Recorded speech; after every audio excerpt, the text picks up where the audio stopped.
Good morning dear student. Electrical drawing के इस lecture में आप लोग का स्वागत है। इस लेक्चर में हम लोग इंटरनल वायरिंग से रिलेटेड न्यूमेरिकल्स करने वाले हैं। इसमें न्यूमेरिकल्स जो भी लिया गया है ये आपका न्यूमेरिकल्स बहुत ही इजी है। ये आपका फाउंडेशन की तरह वर्क करेगा। आगे के न्यूमेरिकल्स को करने में आपको मदद करेगा कि किस तरीके से हम बड़े न्यूमेरिकल्स में हम अप्रोचेज ला सकते हैं, अपनी स्ट्रेंथ को स्ट्रांग कर सकते हैं। इसलिए हम जो है कि बिल्कुल जीरो लेवल से स्टार्ट कर रहे हैं कि हम देखते हैं कि पहले हमारे एक कमरे की जब हम वायरिंग करते हैं तो कितना हमारा एस्टीमेट आता है, कितना खर्च आता है। ठीक, फिर हम 2 कमरे लेते हैं, फिर 3 कमरे लेते हैं, फिर हम एक फ्लैट का एक हिस्सा लेते हैं। इस तरीके से हम अपने लेवल को बढ़ाते जाते हैं और जो इंटरनल वायरिंग के क्वेश्चन है उन पे हम अपनी अच्छी अप्रोच कर पाते हैं। तो इस न्यूमेरिकल से हमारे पास एक सिंगल कमरा है, ठीक, जिसमें जिसमें हमको कंड्यूट वायरिंग करनी है और जो वायरिंग का वायर यूज किया जाएगा वो आपका वायर कॉपर वायर यूज किया जाएगा। ठीक है, तो अगर हम कॉपर वायर से कंड्यूट वायरिंग करते हैं तो एक कमरे में एक जो है कि बल्ब लगा हुआ है, एक फैन लगा है, एक सॉकेट लगा है। इतनी चीज़ें लगाने के लिए हमारे इस कमरे का टोटल खर्चा कितना आएगा। ठीक, ये जो कमरे की साइज है 3 × 3 की, मतलब 3 मीटर आपका लंबा कमरा है, 3 मीटर आपका चौड़ा कमरा है। इसकी जो हाइट है, कमरे की हाइट 3.5 मीटर की हाइट है कमरे की। ठीक, तो इसलिए जो हमारी क्षैतिज वायरिंग रन करेगी वो हमारी क्षैतिज वायरिंग 3 मीटर पे रन करेगी, क्योंकि हम छत में बल्ब को नहीं लगा सकते, छत में फैन को नहीं लगा सकते। फैन को हम जो है कि फर्श से मिनिमम 2.5 मीटर और बल्ब को भी 2.5 मीटर पर हम लगाते हैं। ठीक है, तो देखिए चलते हैं हम लोग पूरे न्यूमेरिकल्स की तरफ। क्या क्या इसमें हमको करना है, क्या क्या एस्टिमेशन लेना है, इसके बारे में हम लोग देखते हैं। ठीक, कमरा हमारा है 3 × 3 का, 3 मीटर लंबाई, 3 मीटर चौड़ाई और 3.5 मीटर इसकी ऊंचाई है। ठीक, तो देखते हैं हम पहले, जब हम इन क्वेश्चनों को हम करते हैं तो पहले हमारे पास पहला स्टेप आता है कि जो हमारा कमरा है, जितने हमारे कनेक्टेड लोड हैं, ठीक, वो हमारा कितना लोड है, कितनी करंट ली जाएगी, तो उसी के बेसिस पे हम वायर को चूज करते हैं। वायर को चूज करने के लिए आपके बुक में टेबल दिया है या आप वायर स्क्रू गेज का यूज कर सकते हैं। ठीक, वायर की मोटाई को आप मेजर कर सकते हैं। उसकी सहायता से आप जान पाएंगे कि कितना मोटा वायर हमको यूज करना है जब हमारे कनेक्टेड लोड इतने हैं। ठीक, तो हमारे पास यहाँ पर जो लोड है, एक बल्ब लगा हुआ है, बल्ब हमारा 60 वाट का है। एक फैन लगा हुआ है, फैन भी हमारा 60 वाट का है। और ये 60 सॉरी एक सॉकेट लगा हुआ है जो 100 वाट का है। ये हमने माना है। ठीक, ये हमने ऐसा माना है कि जो हमारा बल्ब है वो 60 वाट का है, फैन भी हमारा 60 वाट का है और जो सॉकेट है उस पे जो हम लोड दे सकते हैं वो 100 वाट, उससे ऊपर भी हो सकता है। आपका सॉकेट पे जो लोड है ये आपका 100 वाट से ज़्यादा भी हो सकता है, क्योंकि हम कई बार एक्सटर्नल अलग से भी कुछ स्टैंड फैन का यूज करते हैं। ठीक, और कई बार हम क्या करते हैं, प्रेस का भी यूज करते हैं, ठीक, आयरन का यूज करते हैं। तो हमारा जो है कि लोड थोड़ा बढ़ जाता है। ठीक, तो हमने जो है यहाँ पे सॉकेट जो लिया है वो 100 वाट तक का लिया है, कि मतलब जो सॉकेट से हमारा लोड होगा वो 100 वाट तक जाएगा। तो इस तरीके से हम देख रहे हैं कि पूरा जो हमारा लोड हो रहा है, ठीक, 3 इक्विपमेंट लगे हुए हैं, एक हमारा बल्ब है, फैन है और सॉकेट है। अगर हम तीनों को एक साथ चालू करते हैं तो जो हमारा मैक्सिमम लोड है वो कितना होगा, 220 वाट। ठीक, और इससे भी ज़्यादा बढ़ जाएगा। कब, जब हम क्या करेंगे, आयरन का यूज करेंगे। ठीक, तो इस तरीके से हम देख रहे हैं कि जो हमारा टोटल वाटेज है 220 वाट हुआ। ठीक, और जो हमारे घर की सप्लाई होती है 230 वोल्ट होती है। ठीक, घर की सप्लाई हमारे 230 वोल्ट होती है। तो हम क्या करेंगे, यहाँ से इसके द्वारा इन टोटल लोड्स के थ्रू कितनी करंट ली जाएगी इसको हमने निकाल लिया। तो टोटल करंट जो हमको आई मिल रही है, ठीक, पी अपान वी, पी की वैल्यू हमको 220 वाट और वोल्ट की वैल्यू 230 वोल्ट। ठीक। तो हमको करंट की वैल्यू मिल जाएगी 0.956 एम्पियर। ठीक। और थोड़ी सी अगर आप लोड को और इंक्रीज करते हैं सॉकेट पे, ठीक, जैसा कि आपने आयरन यूज किया, तो ये अप्रॉक्सीमेटली 1 एम्पियर तक करंट मैक्सिमम जा सकती है, 1 से 1.5 एम्पियर। इससे ज़्यादा आपकी करंट एक्सटेंड नहीं करेगी। ठीक। तो पहले स्टेप में हम क्या करेंगे, करंट की वैल्यू को फाइंड करेंगे कि कितनी हमारी टोटल लोड करंट होगी। उसी के बेसिस पे हम वायर को चूज करेंगे कि जो हमारा एल्युमिनियम वायर से वायरिंग कर रहे हैं या कॉपर वायर से वायरिंग कर रहे हैं, तो उस वायर की मोटाई कितनी होनी चाहिए, साइज कितनी होनी चाहिए। ठीक। तो जब भी हम वायरिंग करते हैं तो कुछ हम एस्टीमेट पहले बना लेते हैं, पूर्व अनुमान। पूर्व अनुमान ये लगाते हैं कि जो हाइट होगी किसकी, स्विच बोर्ड की, वो 1.5 मीटर ज़मीन से ऊपर होगी, फर्श से क्या होगी, 1.5 मीटर ऊंचाई पे हम अपने स्विच बोर्ड को लगाएंगे और डिस्ट्रीब्यूशन बोर्ड को भी इतनी ही हाइट पे हम सिचुएट करते हैं। ठीक। और हम क्या करते हैं, साइज ऑफ वायर, जो हम कॉपर वायर यूज कर रहे हैं, इस कैलकुलेशन के बेसिस पे वो कितना मोटा वायर हम प्रीफर कर सकते हैं, क्योंकि हमको कास्ट का भी ध्यान रखना है। अगर हम ज़्यादा मोटा वायर यूज करते हैं तो हमारी कास्ट ज़्यादा बढ़ेगी, अगर हम पतला वायर यूज करते हैं तो कास्ट कम होगी। लेकिन वो हमारे लिए रिलायबल नहीं होगा, क्योंकि जब हमारा लोड बढ़ेगा तो आपस में दोनों वायर के शॉर्ट होने के चांसेस बहुत ज़्यादा होंगे। तो इसलिए हमको प्रिफरेबल वायर को चूज करना पड़ेगा जो उसके लोड को बियर कर सके, और अगर हम फ्यूचर में अपने लोड को बढ़ाते हैं तब पर भी हमारी वायरिंग पर कोई इफेक्ट ना पड़े। ठीक है, यहाँ तक आप लोग क्लियर हैं। फिर साइज ऑफ कंड्यूट, जो कंड्यूट हम यूज कर रहे हैं वो हमारी एक वायर, जो है कि कंड्यूट में कितने वायर्स जा रहे हैं उसके बेसिस पे डिफाइंड होता है कि हम जो है कि 19 mm डाया की ले रहे हैं या 25 mm डाया की कंड्यूट ले रहे हैं। ये हमारे उसमें से पास होने वाले वायर्स के ऊपर डिपेंड होती है। ठीक। अगर आप पतली कंड्यूट लेंगे, वायर ज़्यादा लेके जा रहे हैं, तो आपके लिए मुश्किल की बात होगी। ठीक। तो इसलिए हम क्या करते हैं, जितने हमारे वायर उसमें से पास कर रहे होते हैं कंड्यूट में, ठीक, उसी के बेसिस पे हम इसको डिफाइन चूज करते हैं कि हम कौन सी कंड्यूट को यूज करने वाले हैं। ठीक। और भी कुछ हम जो है कि पूर्व अनुमान लगाते हैं कि जो हमारी क्षैतिज वायरिंग रन कर रही है, जो छत से नीचे आपकी वायरिंग रन कर रही होती है दीवार में, आप देखते हैं उसकी जो है कि ज़मीन से हाइट कितनी होनी चाहिए, 3 मीटर पे होनी चाहिए। ये तो हम कुछ पूर्व अनुमान लगाते हैं। ठीक। तो आइए देखते हैं, पहले स्टेप में हमने क्या किया, लोड कैलकुलेशन किया कि कितनी हमारी करंट ली जाएगी जब हमारे पूरे के पूरे लोड एक साथ ऑन कर दिए जाएं। ठीक। फिर इसके बाद हमने देखा कि पूर्व अनुमान लगाया कि हमारे पास स्विच बोर्ड कितनी हाइट पे होना चाहिए, डिस्ट्रीब्यूशन बोर्ड कितनी हाइट पे होना चाहिए, पंखा हमारा कितनी हाइट पे होना चाहिए जिससे वो हमको प्रॉपर हवा दे सके, और हमारा बल्ब कितनी हाइट पे होना चाहिए जिससे कि पूरे कमरे में रोशनी मिल सके। ठीक। फिर हम आते हैं अगले स्टेप पे, सिंगल लाइन डायग्राम देखते हैं। ठीक। सिंगल लाइन डायग्राम से हमें ये पता लगता है कि जो हम वायरिंग कर रहे हैं उसमें किस रूट में आपके कितने वायर जा रहे हैं और उस रूट में उस लेंथ के कितने वायर यूज किए जा रहे हैं। ठीक। तो आइए देखते हैं हम लोग यहाँ पर, ये हमारा है डिस्ट्रीब्यूशन बोर्ड। ठीक। पहले हमारी सप्लाई आती है किस पे, एनर्जी मीटर पे आती है। ठीक। एनर्जी मीटर के बाद हमारी सप्लाई आती है डिस्ट्रीब्यूशन बोर्ड पे। डिस्ट्रीब्यूशन बोर्ड से हमारी जो सप्लाई है वो हमारे डिफरेंट डिफरेंट स्विच बोर्ड पे जाती है। यहाँ तक आप लोग क्लियर होंगे। ठीक। तो देखिए, ये आपकी जो दीवार है इसकी मोटाई है। ठीक। ये आपके दीवार की मोटाई है। दीवार के इस साइड आपका डिस्ट्रीब्यूशन बोर्ड लगा होगा और इस साइड आपका स्विच बोर्ड लगा होगा। ठीक।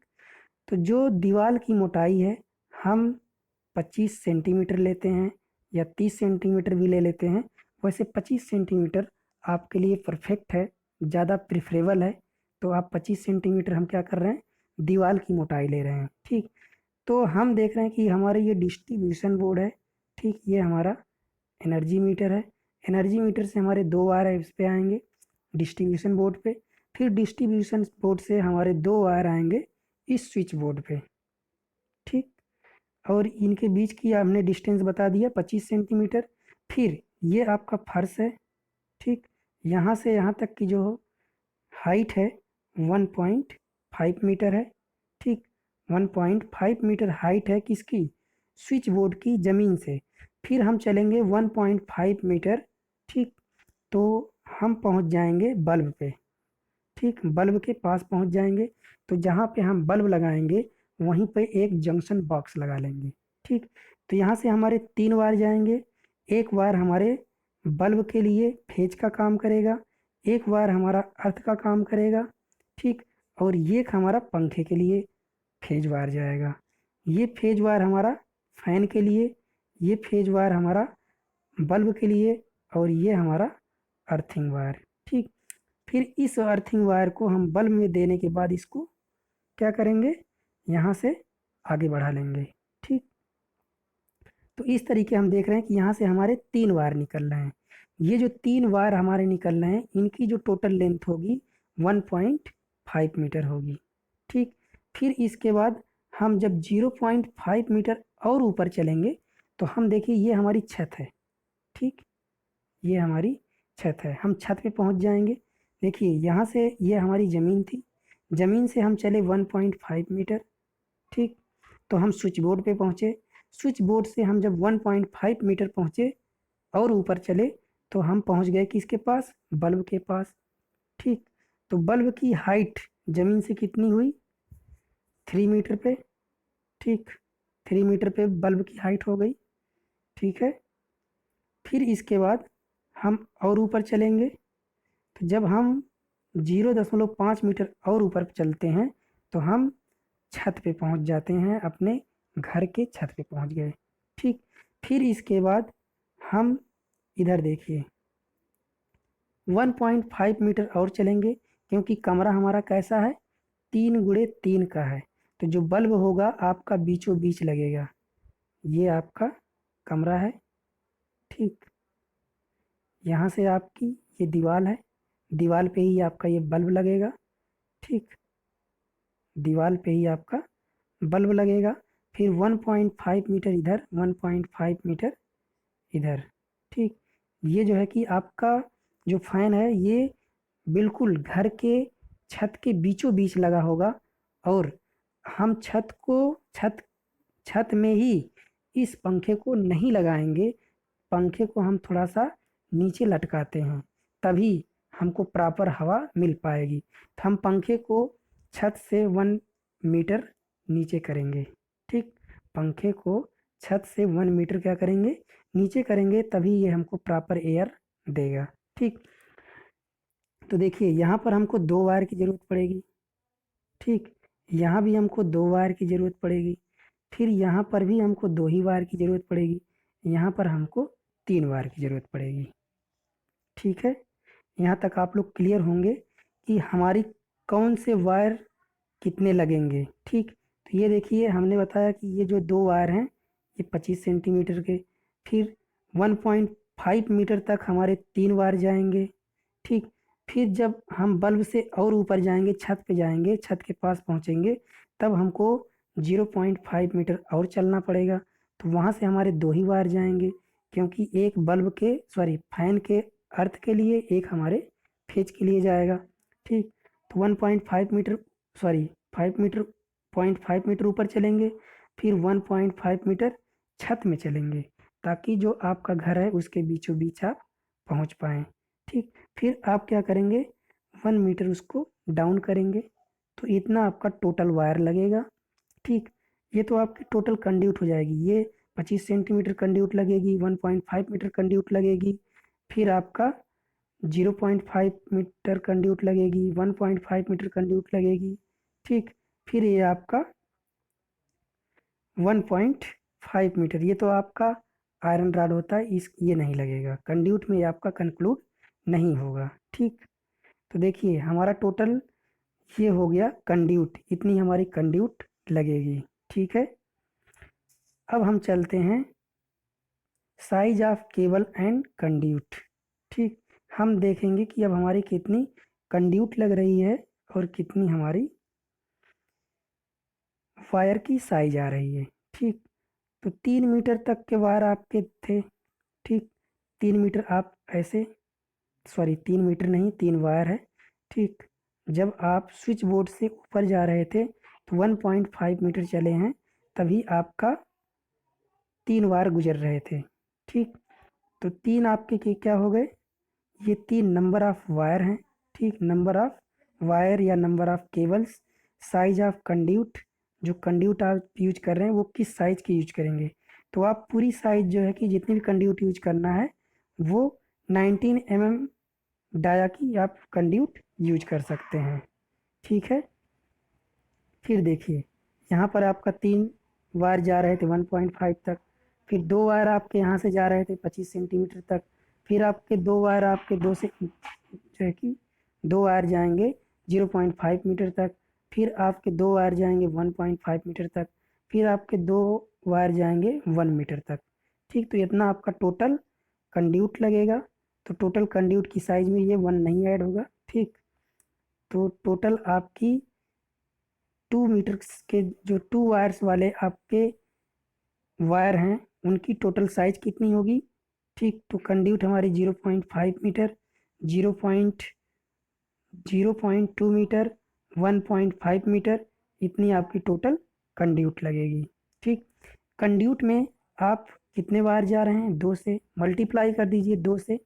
ठीक, तो आपको टोटल वायर की साइज मिल जाएगी कि हमारे टोटल वायर कितने पास कर रहे हैं। ठीक है, देखिए यहाँ से जब 3 वायर जा रहे थे तो वो कितनी दूर तक गए, 1.5 मीटर तक। तो टोटल वायर कितने हुए, 4.5 मीटर। ठीक, उसी तरीके से हमने इसका भी निकाल लिया। 2 वायर जा रहे थे, कितनी दूर तक गए, 3.25 मीटर तक। तो टोटल वायर कितना हो गया, 6.5 मीटर। ठीक, तो टोटल हमारी कंड्यूट कितनी लगेगी, 4.75 मीटर। और टोटल हमारा कितना वायर लगेगा, वो 11 मीटर लगेगा। ठीक है, हमने कंड्यूट की साइज निकाल ली और वायर की साइज निकाल ली। वायर हमारा कितना लग रहा है, 11 मीटर। कंड्यूट कितनी लग रही है, 4.7 मीटर। ठीक, टोटल साइज ऑफ कंड्यूट, क्योंकि जो कंड्यूट आती है वो आपकी 3 मीटर में आती है, 5 मीटर की साइज में आती है। तो एक कंड्यूट नहीं चाहिए आपको, 2 कंड्यूट चाहिए, क्योंकि ये जो है कि आपका 4.75 मीटर है। तो एक कंड्यूट से आपका काम नहीं चलेगा, आपको 2 कंड्यूट लेना पड़ेगी। ठीक, तो 2 कंड्यूट, तो 3 × 2 6 मीटर आपकी कंड्यूट, जो इससे ज़्यादा है, थोड़ी कंड्यूट आपकी बच जाएगी। ठीक, टोटल साइज ऑफ केबल, तो जो केबल की साइज है हमारी कितनी थी, 11 मीटर। उसका 5% हम एक्स्ट्रा लेंगे। एक्स्ट्रा क्यों लेंगे, कई बार हमारा वायर को छीलने में काटने में ख़राब हो जाता है। तो अगर हम जितना हमारी साइज अगर उतना ही लेंगे तो बाद में हमको जॉइंट करना पड़ेगा। तो इस जॉइंट से बचने के लिए हम जब वायरिंग करते हैं तो उसकी साइज को थोड़ा, वायर की साइज हम ज़्यादा लेते हैं, ताकि हमको अगर काटने पीटने में और छीलने में अगर हमारा वायर कुछ एक्स्ट्रा चला गया तो ये हमको उसमें वहाँ पर एडजस्ट हो जाएगा, जिससे हमको अलग से जॉइंट वगैरह नहीं लगाना पड़ेगा। तो इसलिए हमारी जो टोटल साइज आप हमारी आ रही है केबल की, वो 11.55 मीटर। तो हम अप्रॉक्सीमेटली क्या करेंगे, 12 मीटर क्या कर लेंगे, हम केबल खरीद लेंगे, वायर खरीद लेंगे। ठीक, हम क्या करेंगे, 12 मीटर केबल को परचेज कर लेंगे। ठीक है, तो इस तरीके से हमने देखा कि केबल की कितनी साइज होगी, कंड्यूट की साइज कितनी होगी। यहाँ पे हमने देख लिया कंड्यूट की साइज, केबल की साइज। ठीक, तो अभी तक हमने क्या क्या स्टेप फॉलो किए हैं।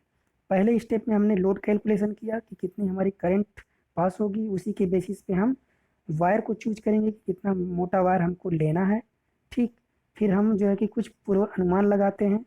ठीक, पूर्व अनुमान में स्विच बोर्ड की हाइट, बल्ब की हाइट, पंखे की हाइट, ये कितनी होनी चाहिए उसको। फिर इसके बाद हमने सिंगल लाइन डायग्राम देखा। सिंगल लाइन डायग्राम से हमको ये पता लगता है कि कितने वायर हमारे कहाँ से कहाँ तक जा रहे हैं।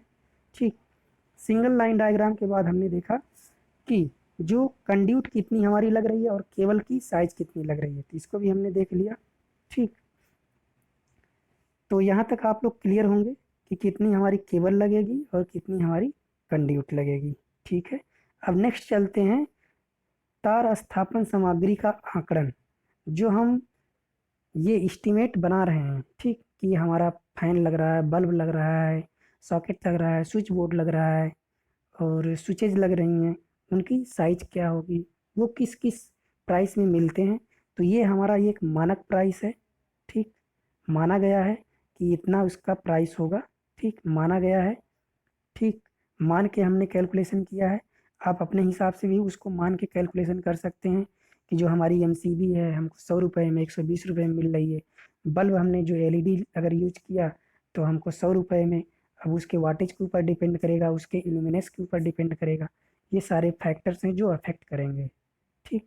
तो हम देख रहे हैं कि हमारे कौन कौन से सामान लग रहे हैं जब हम एक सिंगल कमरे में एक बल्ब, एक फैन और एक सॉकेट के लिए हम स्विच बोर्ड का यूज कर रहे हैं, ठीक। तो चलिए देखते हैं। तो पहले हमारे पास एमसीबी लगेगा, switch board sorry distribution board पे एमसीबी लगेगा। एमसीबी हमको एक ही एमसीबी की ज़रूरत होगी, ठीक। उसका प्राइस हमने मान लिया कि 90 रुपये की एक एमसीबी हमको मिलेगी। कौन सी? सिंगल पोल विथ न्यूट्रल, जिसमें क्या होगा, सिंगल पोल होगा, ठीक, और एक न्यूट्रल होगा। Single pole with neutral. एक एनर्जी मीटर भी लगाना पड़ेगा, क्योंकि तभी तो आप प्रेफरेबल आप बिल को पे कर पाएंगे। जितना आप यूज करेंगे उसी के रिगार्डिंग आप बिल को पे करेंगे। तो जो एनर्जी मीटर है उसका प्राइस हमने मान लिया है 800 रुपये का हमारा एनर्जी मीटर मिलेगा, ठीक। फिर जो है हमारा बोर्ड, बोर्ड हमारा आयरन टाइप का बोर्ड है, जिस पे हम माइका का यूज करके उसमें हम स्विच बोर्ड और फैंस को हम लोग यूज करेंगे, ठीक। तो इसका प्राइस हमने मान लिया है 250 रुपये। बल्ब, एक बल्ब 20 रुपये का मिलेगा। सीलिंग फैन 850, इसका हमने दाम मान लिया है, ठीक। सॉकेट, सॉकेट हमने मान लिया है 3 पिन का, 3 पिन का लीजिए या 5 पिन का लीजिए, उसका प्राइस हमने मान लिया है 30 रुपये। स्विच, स्विच हमारी 3 लग रही हैं, एक बल्ब के लिए, एक जो है कि सॉकेट के लिए, एक फैन के लिए। तो एक स्विच का जो है कि प्राइस 20 रुपये माना, तो 3 का हमारा हो गया 60 रुपये। वायर, कापर वायर हम ले रहे हैं, हमको 12 मीटर कापर वायर लेना है, ठीक। तो 10 रुपये के हिसाब से हम मान लेते हैं कि जो 10 रुपये का 1 मीटर हमको कापर वायर मिलेगा, बहुत ही अच्छी क्वालिटी का, अच्छी कंपनी का। तो टोटल हमारा कापर वायर का जो प्राइस हो गया 120 रुपये हो गया, ठीक। कंड्यूट, कंड्यूट की साइज़ मान लेते हैं, एक कंड्यूट की साइज़ 60 रुपये है, जो 3 मीटर में एक आएगी। एक कंड्यूट की साइज़ 3 मीटर होती है, ठीक। ये की साइज़ हमारी 60 है, तो 2 की 120 हो गई। जंक्शन बॉक्स मान लेते हैं 20 रुपये का मिलेगा, ठीक। और दो चीज़ें और इसमें छूट गई हैं, तो उसको आप लोग अलग से मेंशन कर लीजिएगा। एक आपका होल्डर, ठीक, होल्डर का प्राइस आप 20 रुपये और ऐड कर लीजिए इसमें, ठीक। और एक आपका है फैन रेगुलेटर, ठीक, फैन रेगुलेटर, इसका प्राइस मान लीजिए 90 रुपीज़। तो इस तरीके से इस टोटल प्राइस में आप लोग 120 रुपये और ऐड कर लीजिए, ठीक। तो टोटल प्राइस को हमने ऐड किया, यहाँ से देखिए, ठीक, ये टोटल प्राइस को हमने ऐड किया तो हमको मिल गया 2390 रुपये। इसमें 120 रुपये और ऐड कर लीजिए तो आपको मिल जाएगा ये लगभग 2450 रुपये, ठीक। इतने रुपए आपके टोटल खर्च पड़ेंगे, ठीक। सीमेंट बालू का भी हमने यहाँ पे खर्चा ऐड किया है 300 रुपये। सीमेंट बालू का खर्चा और उसकी मजदूरी का खर्चा हमने इतना मान लिया, क्योंकि आपकी बहुत ज़्यादा खर्चा नहीं है सीमेंट बालू का, फिर भी हमने इसको ज़्यादा से ज़्यादा मान के रखा है कि इतना हमारा खर्चा पड़ेगा, ठीक। तो टोटल अनुमानित जो लागत है, ठीक, यहाँ पे 2390 रुपये है। 100 रुपये हमने आपको कहा कि और इसमें ऐड कर लीजिए, ठीक। 3 पॉइंट का कुल खर्चा, एक पॉइंट का हम मान लेते हैं कि 50 रुपया है, तो हमारे पास 3 पॉइंट हैं, एक बल्ब, एक फैन, एक सॉकेट। तो इस तरीके से जो तीनों पॉइंट का खर्च है वो हमारा 150 पड़ गया, ठीक। तीनों पॉइंट का खर्चा 150 पड़ गया। तो 150 को भी हम इसमें क्या कर देंगे, ऐड कर देंगे। तो इस तरीके से हो गया हमारा 2540 रुपये, ठीक। कुछ हमारे आकस्मिक खर्च हो जाते हैं, ठीक, जिसको एट रैंडम खर्च बोलते हैं, तो उसको भी हम 25% ले लेते हैं। तो उसका 25% इस टोटल का अगर हमारा आकस्मिक खर्च है 127 रुपये, तो टोटल हमारा जो खर्चा पड़ा ₹67। इसमें आप ₹100 ऐड कर देंगे और तो आपको लगभग जो है कि ₹2750 का खर्चा टोटल पड़ने वाला है। ठीक, तो एक सिंपल से कमरे की जब आप वायरिंग कर रहे हैं, ठीक, जिसमें आपका एक फैन लगा है, एक बल्ब लगा है, एक सॉकेट लगा है, तो आप देख रहे हैं कि 2500 से ऊपर आपका खर्चा आ जा रहा है। ठीक, तो इस क्वेश्चन में आपको बहुत ही ईजी तरीके से मैं समझाने की कोशिश किया हूँ। ठीक, और ये क्वेश्चन आपको मैंने पहले बता दिया कि ये बिल्कुल आपके लिए फाउंडेशन का वर्क करेगा और आपको आगे के क्वेश्चनों में आपको मजबूती प्रदान करेगा। जब आप बड़े क्वेश्चनों पे अप्रोच करेंगे तब आपको ये हेल्प करेगा। ये मैंने पहले बता दिया कि ये आपके बोर्ड की एग्ज़ाम में बिल्कुल नहीं पूछा जाएगा।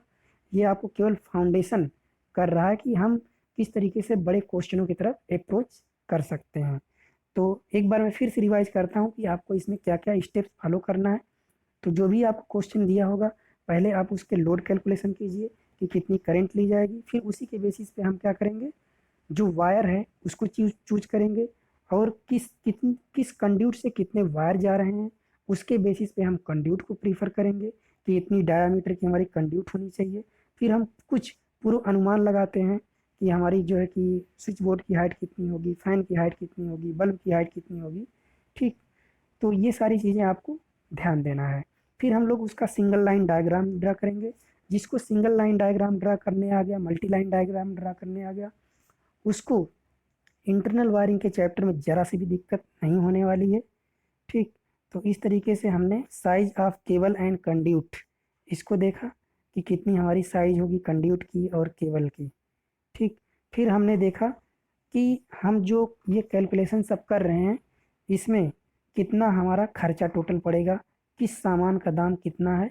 इसको देखने के बाद फिर हम इसका फाइनल कैलकुलेशन करेंगे तो हमको टोटल खर्चा पता लग जाएगा कि एक घर की वायरिंग करने में क्या क्या सामान लगता है, कितना उसका खर्चा आता है। तो आप लोग के लिए मैं इस ये हमारा इसका है इंटरनल वायरिंग का ये पहला लेक्चर है। इसमें मैं 2-3 क्वेश्चन आपको और भी कराऊंगा जो आपको बूस्ट करेगा कि आप बड़े क्वेश्चनों में कैसे अप्रोच कर सकते हैं। अभी तो हमने एक सिंपल सा क्वेश्चन एक कमरे के लिए लिया है। अब हम नेक्स्ट वीडियो में क्या करेंगे, 2 कमरे लेंगे। ठीक, जिसमें और कमरों को और बढ़ाएंगे।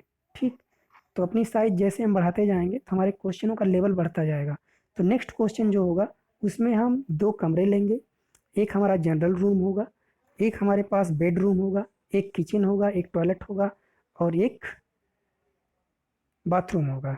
तो जब हमारा लेवल और बढ़ेगा तो हम क्वेश्चनों में अच्छे तरीके से अप्रोच कर सकते हैं। तो आप लोग वीडियो को प्लीज़ पूरा वॉच कीजिए और नेक्स्ट वीडियो आपके लिए बहुत ही फ़ायदेमंद होगा। तो इसलिए अगर आप नेक्स्ट वीडियो पे जाते हैं तो प्लीज़ पहले आप इस वीडियो को देखिएगा, फिर आप जो है कि इंटरनल वायरिंग के सेकंड वीडियो को देखिएगा, तभी आप जो है कि बड़े क्वेश्चनों पे अप्रोच कर सकते हैं। अदरवाइज आप बड़े क्वेश्चन को पहले अगर ले लेते हैं तो उसको ही लेके जूझते रह जाएंगे और चीज़ें आपको समझ में नहीं आएगी। इसलिए मैं आपसे रिक्वेस्ट करता हूँ कि इंटरनल वायरिंग का कोई भी लेक्चर देखने से पहले इस लेक्चर को देखिए जिसमें हमने बिल्कुल एक सिंपल सा न्यूमेरिकल लिया है और एक सिंपल एक ही कमरा लिया है जो आपको बूस्ट करेगा। तो इस वीडियो में बस इतना ही। So thank you dear student.